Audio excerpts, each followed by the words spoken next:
So brothers and sisters, do understand that, right? There is a difference between the ceremonial law and the moral law. Now, they were both part of the Mosaic law, absolutely. But the ceremonial law was put to an end when type met antitype. And again, to explain to you that the law was set up when there was only one man on earth. Now, and just also to show to you that it is very important, because this is the only commandment where we see the Lord thy God mentioned so many times. So Deuteronomy 5, if you read, keep the Sabbath day to sanctify it as the Lord thy God hath commanded thee. Then in verse 14 we see the seventh day is the Sabbath of the Lord thy God. And then in verse 15 we see, and remember that thou was a servant in the land of Egypt, and the Lord thy God brought thee thence out. And towards the end of that same verse we see, therefore the Lord thy God commanded thee to keep the Sabbath. And which is this Lord thy God? We see that in the first commandment, I am the Lord thy God which brought thee out of the land of Egypt and of the house of bondage. So that is only one God, which is God, the God of Abraham, the God of Isaac, and the God of Jacob.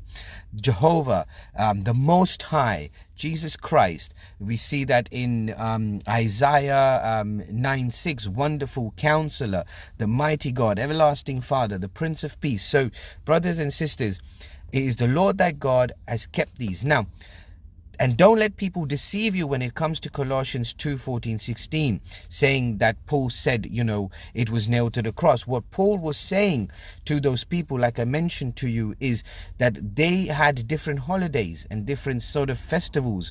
What Paul was saying that don't let any man tell you what to do as long as you can justify it. Okay? And another thing that we see also in Deuteronomy, right?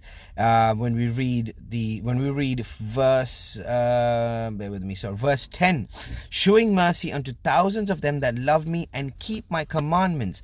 And the fourth commandment is the Sabbath. So God is saying here, I am showing mercy unto thousands that love me and keep my commandments. So brothers and sisters, it's very important to understand this, okay?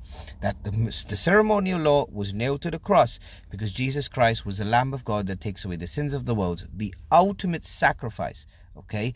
The type that was in the Hebrew nation back in the day met the anti-type, Jesus Christ on the cross. So again, don't let anyone deceive you, because this is important. And yes, the Sabbath is a law, a commandment of salvation, because it has the seal of God. What is the seal of God? It is those that keep the Sabbath, because in the Sabbath only is the only commandment that contains the seal of God. I am the Lord thy God, and his dominion, the earth, the heaven, the sea, and all that in them is.